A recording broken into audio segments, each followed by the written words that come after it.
Zdravím všechny, dneska si ukážeme, jak úplně jednoduše oživit simíka. Budeme k tomu potřebovat jeho náhrobek na svém pozemku. Ten máme vlastně tady a díky tomu se nám ten simík bude vracet do domácnosti. Harry se nám zrovna vrátil, takže první, co uděláme, je, že aktivujeme cheaty a následně si ho přidáme do svojí rodiny. Přidat do rodiny. Rovnou mu zlepšíme i emoce a rozveselíme ho a můžeme jít na to. Omlouvám se za bordel v okolí, ale moji sousedé si odhlasovali schválené potyčky místo toho, aby se uklízelo. Takže to tu tak vypadá, když se rozhlédneme. Abychom simíka tedy mohli oživit, tak potřebujeme studnu z kolekce Romantická zahrada, kterou jsem si přednedávnem stáhla úplně zdarma, takže se vyplatí mít upozornění na to, když EA nabízí nějaký balíček bezplatně. Konkrétně je to tedy studna přání, tady se můžete vlastně mrknout, co vše si lze přát. Předtím, než si budete něco přát, tak je lepší studně nabídnout dar. Zvýší to šanci, že se přání splní. My jí tedy dáme 5000 simoleonů. Nyní je větší šance, že se nám to přání splní, takže jdeme na to něco si přát a přát si život. Harry hází do studny minci a uvidíme, co se stane. Tak studna už začíná něco dělat. A vypadá to, že se teda nic nestalo.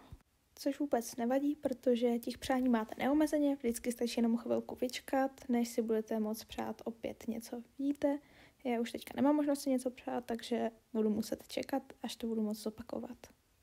Já od studny dostala ingredience na ambrozi, což je pokrm, který také vrátí simíka k životu.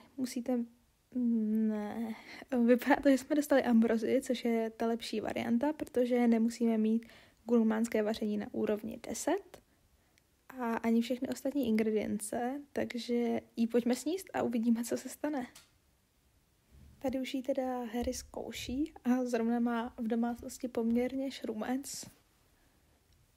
Tak, něco se děje a ono to fungovalo. Harry je zpátky mezi živými. Pojďme se ještě vrátit ke studni přání. Je několik variant, jak to přání může dopadnout.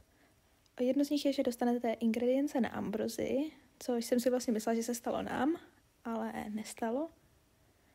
Těch ingrediencí je několik a musíte mít teda to gurmánské vaření a myslím, že i klasické vaření na úrovni 10. Což se vlastně stalo při mém předchozím pokusu, protože Harry zemřel 2krát. Poprvé, když opravoval rádio, tak zemřel na zásah elektrickým proudem a podruhé na něj spadl meteorit. Další možnost je tedy, že studna vašeho simíka oživí a budete to mít absolutně bez práce.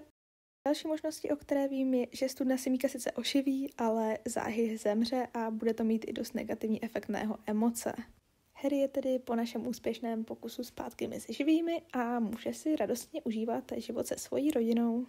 Pokud se mu tedy opět něco nepřihodí, jako třeba pád meteoritu, což doufejme, že už snad nehrozí. Děkuji za zhlédnutí, snad se vám video líbilo a případně můžete zanechat like nebo koment. V posledních pár vteřinách se můžete podívat, jak Harryho napadly při minulém pokusu včely.